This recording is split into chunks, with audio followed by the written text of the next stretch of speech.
গল্প হলেও সত্যি। এখানে গল্প ও ঘটনা শোনানো হয়। গল্প পাঠে এবং গল্পের সূত্রধারা আমি সুমন। আজ নিয়ে চলে এসেছি একটি নিশির ডাকের ঘটনা নিয়ে।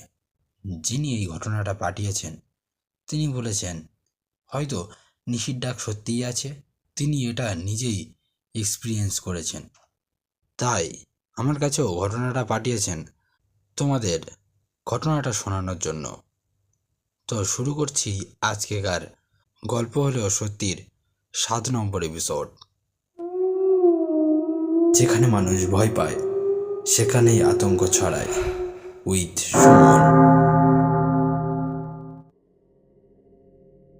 যেমনভাবে লেখা আছে ঠিক তেমনভাবেই পড়ে শোনাচ্ছি। হাই সুমন, কেমন আছো? আশা করি খুব ভালো আছো। কিছু ব্যক্তিগত কারণের জন্য তোমার কাছে আমার নিজের পরিচয় গোপন রাখছি। তুমি আমাকে দিদি বলে ডাকতে পারো। তুমি ভালো থেকো এবং তোমার চ্যানেলের প্রত্যেক সদস্যকে জানিও আমার ভালোবাসা। এবার সরাসরি ঘটনায় চলে যাচ্ছি। ঘটনাটা আমার সাথে নয়, ঘটেছিল আমার দিদির সাথে। দিদি আমাকে যেমনভাবে বলেছে ঠিক তেমনভাবে তোমার কাছে লিখে পাঠাচ্ছি। ঘটনাটা আমার সাথে ঘটেছিল প্রায় 3 বছর আগে। আমার বয়স তখন প্রায় 25 কি 26। আমাদের বাড়িতে 4টে ঘর ছিল, তার মধ্যে একটি ঘরে আমি থাকতাম। প্রথমেই আমার ঘরের বিবরণটা দিয়ে রাখি, তাহলে তোমাদের বুঝতে সুবিধা হবে। আমার ঘরে দক্ষিণ দিকে একটি খাট আছে, তার পাশে পড়াশোনা করার জন্য একটি টেবিল ছিল এবং খাটের একদম পাশে ছিল একটি জানলা। তো একদিন রাত্রিবেলা আমি শুয়ে শুয়ে মোবাইল ঘাঁটছি, তখন সময় হবে প্রায় ভোর 3টে। আমি তখনও ঘুমাইনি। এমন সময় শুনি আমার খাটের পাশে যে জানলাটা ছিল সেই জানলার বাইরে থেকে কেউ যেন একজন ডাকছে। গলাটা অত্যন্ত পরিচিত গলা। আমার মনে হচ্ছিল যে উনি একজন আমার খুব প্রিয়। গলাটা শুনে আমি কিছুক্ষণ চুপ করে থাকি, কোনো সাড়া শব্দ করি না এবং অপেক্ষা করতে থাকি আবার এই গলা করে কেউ ডাকে কিনা। কিন্তু অনেকক্ষণ অপেক্ষা করেও আর এইরকম কোনো গলা শোনা যায়নি। আবার কিছুক্ষণ বাদে আমার আর একটা প্রিয় মানুষের গলা করে ওইটা আমাকে ডাকে। এবার উঠে আমি জানলার দিকে তাকাই, কিন্তু আমি কাউকে সেখানে দেখতে পাই না। আমি এই আশ্চর্য ঘটনা দেখে খুব অবাক হয়ে যাই এবং ভয়ও পেয়ে যাই, কারণ জানলার বাইরে তো কেউ নেই, কিন্তু বারবার আমাকে ডাকছে কে। এবং তারপর আমি জানলার দিক থেকে মুখ ফিরিয়ে নিই এবং আমি আমার পড়ার টেবিলের দিকে মুখ করে এবং একটা চাদর দিয়ে আমার মুখটা ঢেকে নিই এবং শুয়ে পড়ি।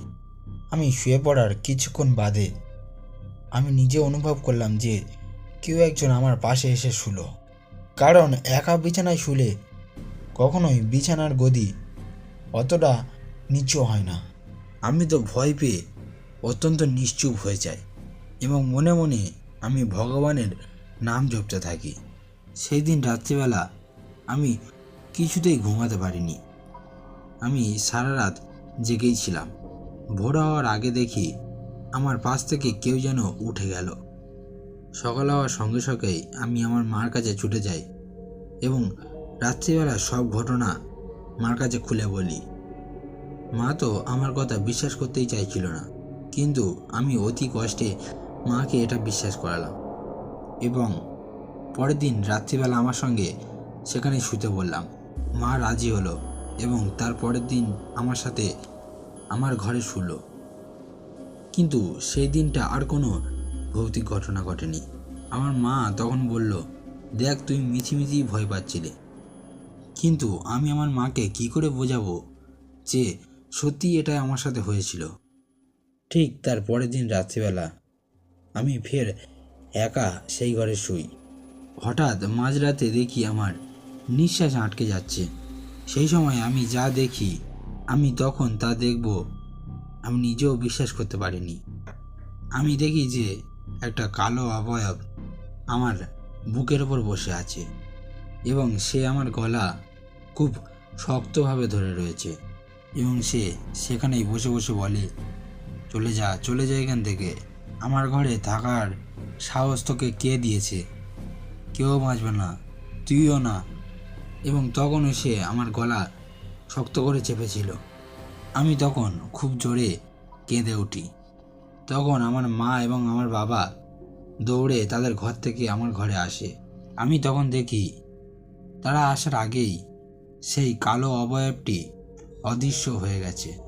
আমি তারপর আমার মা এবং আমার বাবাকে সব ঘটনা খোলাখুলিভাবে বলি। আমার বাবা তার পরের দিন একজন নামকরা তান্ত্রিককে নিয়ে আসে। সেই তান্ত্রিক আমাদের বাড়িতে ঢোকার সঙ্গে সঙ্গেই বলে, এখানে একটি ভয়ঙ্কর জিনের বাস আছে। আমি আপনাদেরকে কোনো সাহায্য করতে পারবো না, কিন্তু আমার যতটা সাধ্য আমি করার চেষ্টা করব। সেই তান্ত্রিকটি বিভিন্ন তন্ত্রমন্ত্র জপে, কিন্তু কোনো কাজ হয় না। তারপরের দিন সেই একই ঘটনাই ঘটে। তারপর আমার বাবা একজন নামকরা মসজিদের হুজুরকে ডেকে নিয়ে আসে। সেও আমাদের বাড়িতে প্রথম ঢুকেই বলে, আপনাদের বাড়িতে একটা খারাপ জিনের বসবাস আছে। এই বলে সে বিভিন্ন তন্ত্রমন্ত্র জপে এবং সে আমাকে তাবিজ, জল পড়া প্রভৃতি জিনিস দেয় এবং সে বলে, তাবিজটা তুমি আগামী 7 দিন পর্যন্ত পড়ে থাকবে। যদি জিনটা তোমার কাছে আসার চেষ্টা করে তাহলে ওই তাবিজটা তোমার কাছে ওই জিনটাকে আসতে দেবে না এবং তুমি দেখবে যে তোমার ওই তাবিজটা গরম হয়ে উঠছে। ওনার কথা মতো ওই তাবিজটা আমি 7 দিন পর্যন্ত পড়েছিলাম। আমি মাঝে মাঝে দেখতাম যে ওই তাবিজটা প্রচণ্ড গরম হয়ে যাচ্ছে।